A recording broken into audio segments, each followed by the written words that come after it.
नमस्कार, स्वागत है आपका। आइए रुक करते हैं फटाफट खबरों की। अफगानिस्तान में जारी संकट के बीच प्रधानमंत्री नरेंद्र मोदी ने रूस के राष्ट्रपति व्लादिमीर पुतिन से फोन पर बात की है। दोनों के बीच करीब 45 मिनट तक विभिन्न मुद्दों पर बातचीत हुई। इस दौरान अफगानिस्तान के मौजूदा हालात भी विस्तार से चर्चा हुई है। दोनों नेताओं के साथ मिलकर इस संकट से निपटने के लिए काम करने की इच्छा जाहिर की है। पंजाब कांग्रेस की अंदरूनी जंग खत्म होने का नाम नहीं ले रहा। नवजोत सिंह सिद्धू को पंजाब कांग्रेस का प्रधान बनाए जाने के बाद माना जा रहा था कि सभी विवाद शांत हो जाएंगे, लेकिन ऐसा नहीं हो सका। मंगलवार को कैबिनेट मंत्री तृप्त राजिंदर सिंह बाजवा के आवास पर प्रदेश के मंत्रियों, विधायक और अन्य सीनियर नेताओं सहित करीब 2 दर्जन लोगों की बैठक ने पार्टी की अंदरूनी लड़ाई और तेज होने के संकेत दिए हैं। महाराष्ट्र के मुख्यमंत्री उद्धव ठाकरे के खिलाफ थप्पड़ वाला विवादित बयान देकर केंद्रीय मंत्री नारायण राणे फंस गए हैं। महाराष्ट्र में उनके खिलाफ मामला दर्ज होने के बाद उन्हें हिरासत में ले लिया गया है।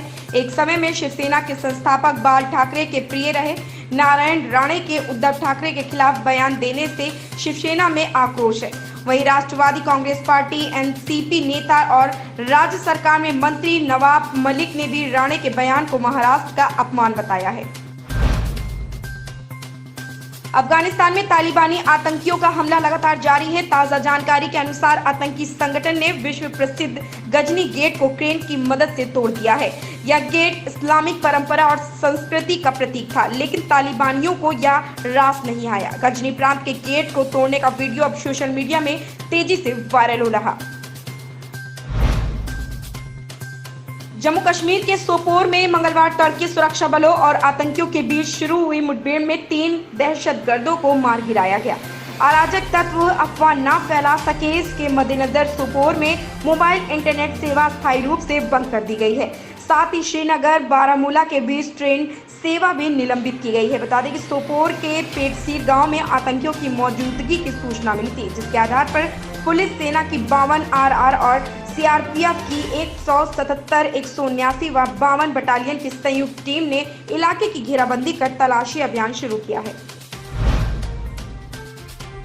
महाराष्ट्र के मुख्यमंत्री उद्धव ठाकरे पर केंद्रीय मंत्री नारायण राणे की टिप्पणी पर बवाल बढ़ता ही जा रहा है। इसी बीच मंगलवार को भाजपा कार्यकर्ताओं में शिव सैनिकों के हमले के बाद सियासी जंग और तेज हो गई है।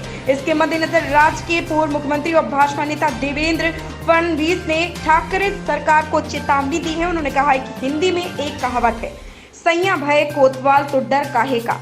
शिव सैनिकों का भी यही हाल है। बृहन्मुंबई नगर निगम BMC चुनावों के लिए कांग्रेस ने कमर कस ली है। इसके मद्देनजर पार्टी ने अपनी खोई हुई जमीन वापस पाने के लिए एक खास रणनीति तैयार की है। पार्टी ने आला कमान को सुझाव दिया है कि महापौर पद के लिए उम्मीदवारों का ऐलान चुनाव से पहले ही कर दिया जाए। सिर्फ इतना ही नहीं, यह भी सुझाव दिया गया है कि महापौर के लिए महाराष्ट्र के पूर्व मुख्यमंत्री के बेटे और अभिनेता रितेश देशमुख, मॉडल मिलिंद सोमन और कोरोना काल में लोगों की मदद को लेकर सबका दिल जीतने वाले अभिनेता सोनू सूद जैसे प्रतिष्ठित नामों पर विचार किया जाए।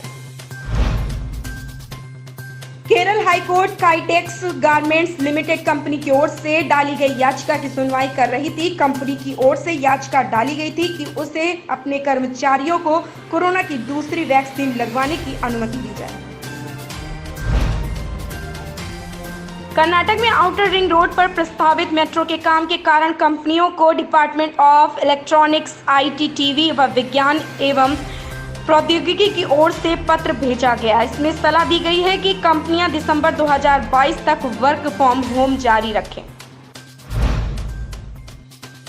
वित्त मंत्री निर्मला सीतारमण आज से 2 दिन के मुंबई दौरे पर हैं। आज वे सबसे पहले Bandra Kurla complex business district में आयकर विभाग के वरिष्ठ अधिकारियों से मिलेंगे। इसके बाद सीतारमण माल एवं सेवा कर GST के वरिष्ठ अधिकारियों से मुलाकात करेंगे। इसके साथ ही वित्त मंत्री भारतीय उद्योग परिसंघ CII के आयोजित समारोह में उद्योग जगत के दिग्गजों से मुलाकात करेंगी। मालूम हो कि जब से देश में महामारी शुरू हुई है, तब से अब तक यह वित्त मंत्री का पहला मुंबई दौरा है।